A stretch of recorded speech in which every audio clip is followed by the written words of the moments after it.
Achumaan gaafii guutuu deebisuudhaan kaardii abbaa 20 badhaafamtee jirti.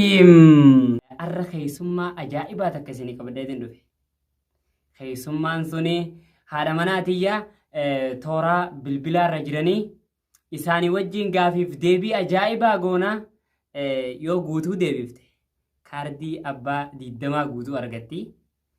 Yoo guutuu hin deebisin hin argattu jechuudha. Kanaaf qawaliinuu itti fufnu ta'a gara isiitiin isin dabarsa. Salaamtaa itti gadhiisime alima.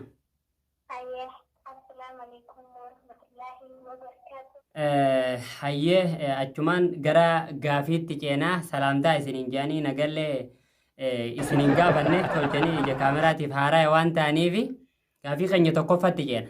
Gaafiin tokkoffaan arkaanni utubaa islaamaati. A dhugaa baa soba.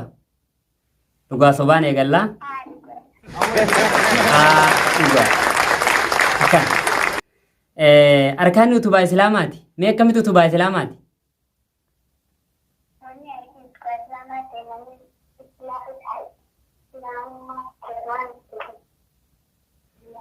Eeywa islaaminaatu kanarra gad dhaabbataa jira. Hayyee gaafii lammaffaa. Soommanni arkaana islaamaarraa sadarkaa sadaffaa irratti argamaa jedha. A dhugaa baa soba. Soba. Meeqa fara dargama?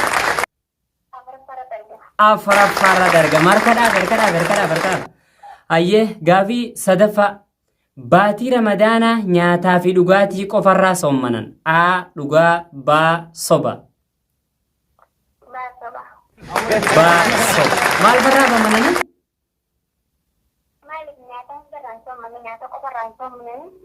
Hayyee.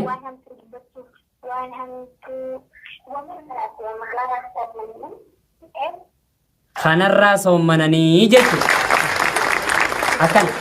Hayyee gaafii afuraffaa. Kitaabonni gurguddaan sadii A dhugaa baa soba. Soba. Meeqa kitaabonni gurguddaan?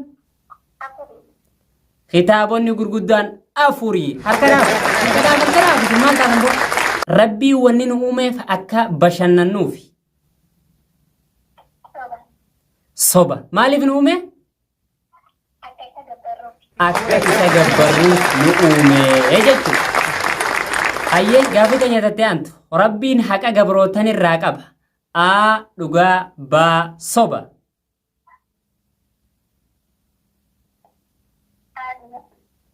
A dhugaa. Rabbiin haqa gabrootan irraa qaba jechuudha. Hayyee saddeettaffaa hayni rabbiin gabrootan irraa qabu sun maalii jedha? Isa gabbaruudha jechuudha. Akkamitti rabbi gabbara?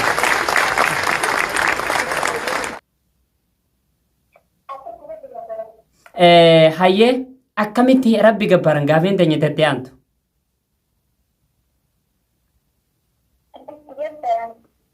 Hayyee.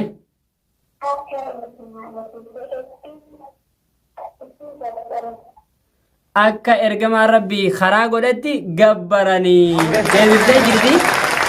Ihsaanni ibaadaa keessatti maalii jaa gaafiin teenya tattee aantu?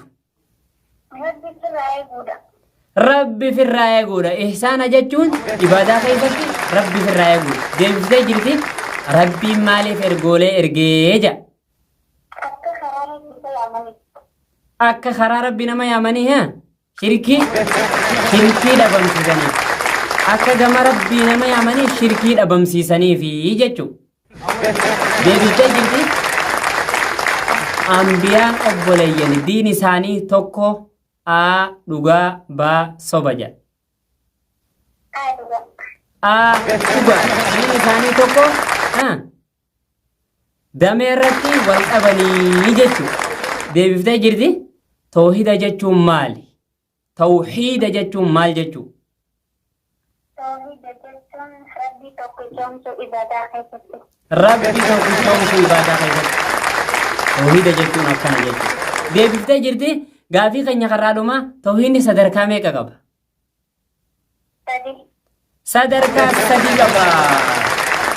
Halimaan gaafii guutuu deebisuudhaan kaardii abbaa 20 badhaafamtee jirti. Guutuu fiddee jechuudha. Harkanaaf. Akkana daawwattoota keenya akka gaafii deebii keenyatti gammaddan abdii qabnaa. Inshaallah hanga gaafii akkanaatiin waan babbareedu inshaallah waliin hojjenna jennee abdii qabnaa. Haga walitti deebinutti nagayaan nuuf turaa hora bula.